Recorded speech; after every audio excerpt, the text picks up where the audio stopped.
Illegally Deaf is a podcast about overcoming obstacles. I'm Danny Burnside, and just this year, I was diagnosed with severe hearing loss. Oh, did I mention I'm a professional Hollywood voice actor? Funny how that goes. I've made the decision to own my disability and interview remarkable guests who are thriving in light of being disabled. Welcome to the Illegally Deaf Podcast. DJ Bob, how you doing, brother? How are you, my friend? Fantastic. Bob, I saw a picture of you on your website. You are like super young on mic. That's the coolest shot I've ever seen in my life. Thank you, dude. How old are you in that picture? 13? Honestly, man, it's super cool. And to see it side by side of you present day is pretty impressive. It's impressive that you were interested in broadcasting at such a young age. Even prior to that pic. We'll get into that. Okay, we'll get into that. Ladies and gentlemen, my guest today is DJ Bob Runkel. DJ Bob was born 3 months premature and diagnosed with spastic quadriplegia cerebral at the age of 2. At 15 years old, as I alluded to, he created the DJ Bob Show. It's a podcast that focuses on pop culture, and a big emphasis of the show is diversity and inclusion. In his words, DJ Bob is, quote, living his childhood dream. Man, that's cool, Bob. Welcome to the show, brother. Thank you so much, man. Tell us how you got interested in broadcasting at such a young age. I kind of attribute it to the environment that I was in. I couldn't really play outside that much as a kid due to my physical limitations. I have 2 older sisters. They grew up the TRL generation, Backstreet Boys, and Shank. They were listening to the pop music of the day. So was I. So you would find me watching Nickelodeon, but then you'd find me watching MTV Spring Break. I can relate to that, Bob, because I have an older brother. I'm technically a millennial. I'm right on the edge of being a millennial. I'm technically a millennial. Based on my experience, I'm really more Generation X because I had an older brother as well. I was in their world so much that I was living it with them. So like whenever a new album would come out, I'd go to Sam Goody or whatever and purchase the latest CD. So it was always in my blood, and I would listen to the local top 40 station, wonder how they did that, and I would record radio shows on my cassette recorder. That was just what I did. I love that image of you recording a radio show on a cassette recorder. That is true passion. I always say that people my age or a little older are the last generation to experience everything at once before the internet really took over. We grew up in an analog age, and then in our teenage years, that transformed to a digital age. So we understand both sides of that equation. I actually miss physical media. Like you mentioned, going to Sam Goody. I used to go to the Warehouse Music. We weren't around in the age of vinyl, which is like true physical media, but we had CDs. I loved the cover art of the CDs. I loved the show notes in the CDs. I still buy CDs. I love that you do that. Even just following along with the lyrics, which were printed in a lot of CD booklets. That is so cool, and I feel like, unfortunately, kids this day and age aren't getting that. Digital media goes away. Physical media, you have a hard copy of it. You have it. It's yours. I'm a big believer of that, even for video games. I don't know if you like video games, but I've been a gamer my entire life. I exclusively buy physical when possible. As a matter of fact, just this year, Sony announced they were taking down a bunch of digital purchases from their online store. It was actually, I think, for a streaming service rather than a video game. But they were not only stopping to sell that specific channel's materials, they were taking away it from your account, meaning had you already purchased it digitally and it was in your account, they literally were taking it away. Yeah, so guys, you gotta buy physical media. It's the only way to protect your investment. They say that it's yours, but it's not. You are renting a license when you buy digital media. That's what you're doing. You're renting a license. Physical media, you own it. So, Bob, you were diagnosed at 2 years old. I looked this up on Google. Correct me if this is incorrect at all, but spastic quadriplegic cerebral palsy is a permanent neuromuscular disorder causing inflammation on all 4 limbs following a lesion on the developing brain. Is that essentially what happened to you at 2 years old? Yes. Did you and your parents notice any signals or signs of that condition before the diagnosis? They noticed that, I mean, of course, I was too young to even realize it. You know, I've quote unquote interviewed my mom since then. They just noticed that I was right on target in other ways, cognitively hitting all those benchmarks. But when it came to physical things, they noticed things were a little off. Is this a hereditary condition at all, or is this just a random occurrence that the lesion on the brain develops? It happens a lot in premature babies. You know, their brain doesn't fully develop. Cerebral palsy is a brain disorder. So at 2 years old, did they have to perform an operation to remove that lesion? No, it's just there. Interesting. Wow. The real technical part of it, I don't really think about because it's just me. When you put it in those terms, wow. Sometimes we do step back and look at our own situation and say, wow. You know, everybody goes through things. Everybody has their moments of, I wish I could do this or I wish I could do that. I talked a little bit earlier about me not being able to play outside as a kid, but I feel that gave me a kind of a leg up because I had all this time to focus on my craft. Necessity is the mother of all invention. Due to your physical limitations, it became necessary for you to focus and grow other talents and crafts. And for you, that happened to be your broadcasting talent. Yeah. Now, the DJ Bob Show has like over 1,000 episodes. I think you created this show in 2010 and you're still running the show. Super impressive. Thank you, dude. Most people create a podcast, and let's be honest, Bob, a month or two later, that podcast is dead, right? They call that pod fade. I think the principle is true across everything in life. You know, you jump on the bandwagon of a new hobby or passion, and you are all in, right? The degree all in moment. You are pushing your chips to the middle of the table. And then all of a sudden, a month or two later, after you bought all the equipment, spent a couple $1,000, you're not even thinking about that hobby anymore. Coming back to your childhood, must have been rough on your parents and siblings. I know you said you interviewed your mom. Has she alluded to any challenges that her and your dad went through when they realized that their precious son was diagnosed with this condition? It was a worry for them, but they said, hey, this is the card we're dealt with. Let's give him the best life we can give him. They never were like, oh no, what are we going to do? They just kind of said, all right, this is what it is. And we have to learn to give him the best life. I was chatting with a good friend of mine, and his son was diagnosed with autism. And he was telling me about the process that him and his wife were going through. And at the beginning, they were resisting the notion, resisting the diagnosis. But eventually they talked and said, you know, that attitude is so not helpful. Whereas it is helpful when you accept the reality and take the necessary steps to give that kid the best life possible. Yeah. My fiance also has cerebral palsy too. She's been through so much other things. She's got a visual impairment, all these other ailments. And I'm like, I'm kind of lucky, but I'm on the journey with her, so I'm a part of it too. I'm lucky because I don't have as much as this person does. Everybody has their own set of problems. There's always this comparing and contrasting in the disability community, and that has to stop. Well said, man. And congratulations on your engagement. Thank you. Where did you grow up, Bob?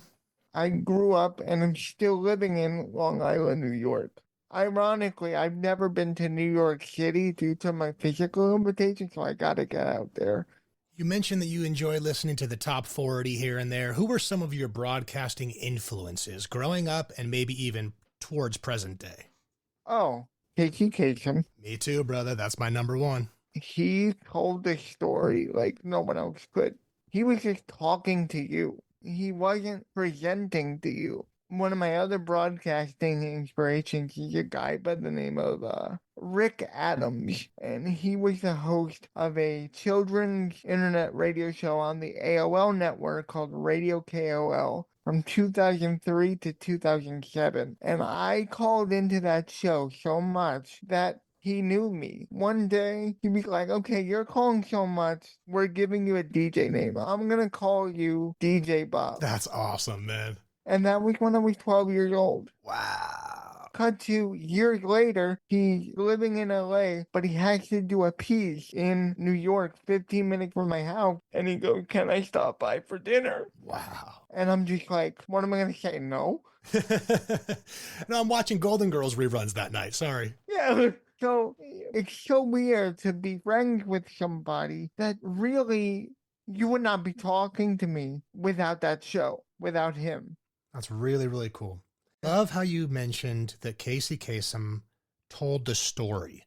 For my money, in art, it's all and exclusively about telling the story. It's No. all about telling the story in film, TV, voiceover theater, music, painting, sculpting, dance. Every single art form is about telling the story. That differentiates wonderful artists from amateur artists. For years, I had been listening to this syndicated radio show since I was 4 years old. I finally met this guy after I idolized him for years, and I asked him, having a disability, could you be in the radio industry? Could I be a top 40 jock? And he said, no. He said, no, you can't do it because it would take too much time for people to understand you. And I said, what? Like, isn't that an outdated way of thinking, or am I nuts? And a reductive way of thinking. I heard that and I was so disheartened. Bob, how old were you when he said that to you? It was 2 years ago. Wow, come on, dude. You've been running your show since 2010. He said that to you 2 years ago? You want to meet somebody and then they say that. I don't like limitations. I don't like it when people put us in a box. You can do this, you can't do that, period. Goodness, I hate that attitude. Honestly, if I heard a top 40 jock with like vocal imperfections, if you will, it would give me all the more reason to listen to it so I could learn and become attached to them as a listener. 1000% agreed. I think it makes you unique. It actually makes you stand out from the crowd. The reason why I did this podcast is because I couldn't commit to a weekly schedule. I was working for different radio stations. I was a top 40 jock at first. The DJ Bob Show was originally a 4-hour live show. I was taking phone calls, playing jingles. You'll love this. All the reverb you can handle on my voice. I was that top 40 jock that I'd idolized. And then my dear friend CJ Malm, who was my boss at the time, said to me, look, I love you, but you can't commit to a weekly schedule. You're missing shows. You're not delivering them on time. Why don't you do a podcast where you could do it on your own timetable and nobody could tell you different? That's great advice. He could have been like, you're not doing well at my station. You're gone. But he gave me advice because he knew that this wasn't working. And it wasn't. So eventually, in 2014, I started the podcast iteration of this show. He gave you an alternative path that you could capitalize on. He didn't just shut you down. He said, you know what? This specific path might not be working, but what about this path? And it obviously is working for you. Yeah. And he's like a brother, you know. I thought it was terrible what he was saying at the time because I was so young, but now I'm like, you know what, he's right. Bob, what do you like about talk radio versus music radio? It's a lot less editing. Love it. No, but while you're on that topic, I never used to talk about my disability on the podcast, if ever. Never. And it's not because I was ashamed of it either. I just never found it important. I just wanted the show to speak for itself. I never said, I'm not going to talk about it because X, Y, and Z. It just never came up. And then when I started talking about it, it created a dialogue between me and the guests that they wouldn't otherwise have. I think it makes you incredibly relatable. The fact that you are just so openly laying it all out like that to your listeners. Can I share a quick story about an interview that I did? Yeah, please. I did an interview with, he's an actor, Tom Everett Scott. Tom was in that movie, That Thing You Do with Tom Hanks. These actors, they don't talk about disability all the time. But when I open up the conversation to these people that are not privy to it, they can learn. And I don't call myself a disability advocate, but if I can shed some light on my disability in the process, then I've done my job. And I opened his eyes and many other eyes. Now, you have a deep-rooted love for pop culture. You've been quoted as saying that despite the challenges you've faced in your life, pop culture has always been there for you. Can you explain to our listeners how pop culture has provided sanctuary, comfort, and inspiration to you over the years? Sometimes family life isn't perfect. People argue, people fight, people disagree. But pop culture I could always watch a TV show that I love, or watch a movie that I love, read a comic book, or now, what I've been doing for the last almost 10 years, collect Funko Pops. That's awesome, man. I have over 200 of them. What is your most prized Funko Pop? I have a couple of them that are not even released in America. Like I have Jeffrey the giraffe from Toys R Us dressed as Batman. That was a Canadian exclusive for Toys R Us. Were you a collector growing up? Were you into like Pogs or comics or cards or anything like that? I was a CD guy. Now you're of the generation that will remember this. At some point in the 90s, the late 90s or the early 2000s, they tried to bring the art of the 45 record to CD with the CD single. You remember CD singles? I do recall. Yes, I do recall. That was my thing. It was just music, it was videotapes. I'm a huge Nickelodeon guy. Pop culture has really informed what I do professionally, but also just in life. I remember I had 2 huge CD books that I kept in my car at all time. When I was like 16, 17, just started driving. You remember those huge CD books? I still have them. I love it.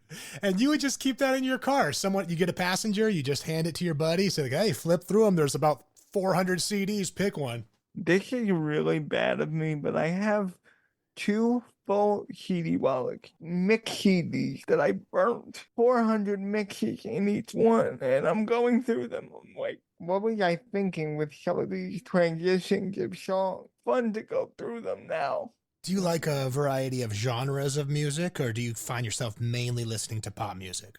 I'm very diverse, but there's something about the late 90s. I have a sweet spot for that era. From when the Spice Girls hit to the US till about 2004, I feel like that was peak pop music, peak music in general, because you had grunge still. When you were listening to Top 40 back then, you could hear Backstreet Boys and then you could hear Pearl Jam the next minute. So it was very diverse and very important, and honestly, that is one of the reasons. If I were to do music radio again, it would be like a retrospective on those years. Pick a month of a year and just play the songs that were on the Hot 100, because that, and I tell this to people all the time, the summer of 1999 is one of the best summers in music. It was so diverse, that playlist. I mean, you had things like Backstreet Boys, and then you had Pearl Jam's Last Kiss, which was big on Top 40. You never got the same song twice.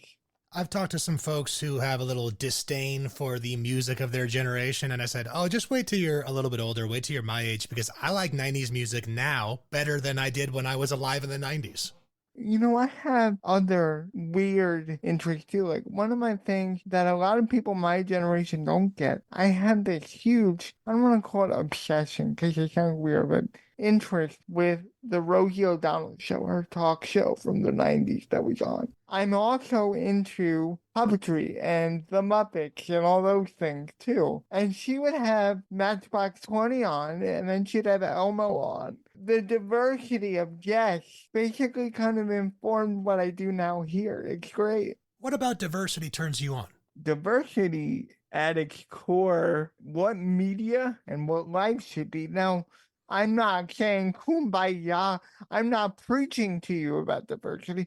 I'm just saying I feel like if you don't have a diverse mix of people, mix of music, mix of everything, then it's a bland world. I'm right there with you, and I agree with you that at the risk of this sounding like a PSA, I love diversity, and I actually seek diversity. I'm an opposites attract person. My wife is a different ethnicity than I am. Many of my friends are, and I like it. Something about it attracts me. Maybe it's that Paula Abdul opposites attract stuff. Yeah, nice pop culture reference. Thank you, sir. Thank you, sir.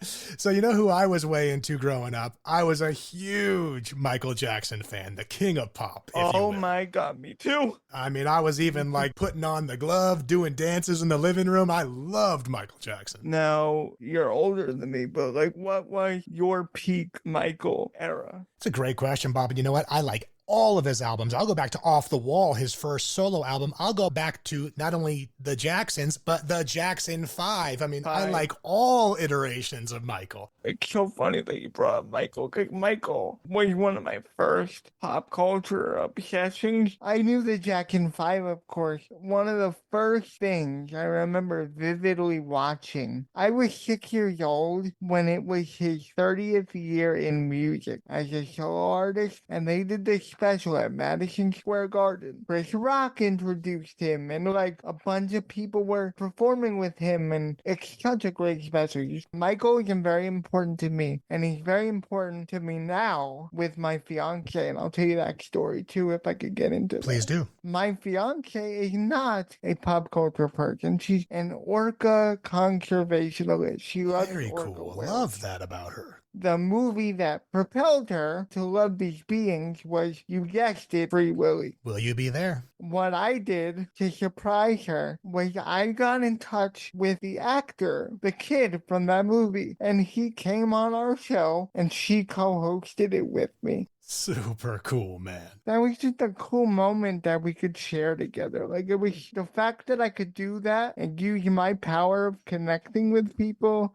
and doing what I do to create a moment for her, that meant a lot to me. You know what I like so much about Michael Jackson? Obviously a massively talented individual. Having said that, an incredibly sensitive person and soul. I find many artists have two personalities. One is the stage presence. It's like a private and public persona. The public persona is this incredibly electric stage presence. And you might think that person is like that all the time, 24/7. But actually, it's the exact opposite. When Michael left the stage, he was introspective, sensitive. I like that dichotomy about him. That's exactly what I try to do with my brand. I want to be approachable. I don't want to be a showman, but I also want to be like, hey, I do this. Check it out. I'm a huge believer of substance over style. Style's important, and you got to catch people's attention. I don't really care about style. I care about substance. And I mean that in the art that I consume too. When I go see a movie, I don't care about explosions and special effects. I like substance. And I think you, Bob, are a man of substance. My favorite movie ever is Willy Wonka and the Chocolate Factory. Gene Wilder version? Yeah. It is the perfect mix of whimsy, sarcasm, and darkness. It is just a perfect film. I think you truly do embody that. I do. You know, you are a type of person that has a cool bio, but immediately when I start talking to you and our listeners start hearing you, they kind of feel like you're just their friend. That's really the goal. That's truly the goal. Let me ask you this, Bob. Yeah. What would you say to a listener who perhaps is you facing extreme physical limitations, but they have a dream? They've got something burning inside them, an internal passion. What is your advice to that person present day who is you when you were a kid? At the risk of sounding like Nike, just do it.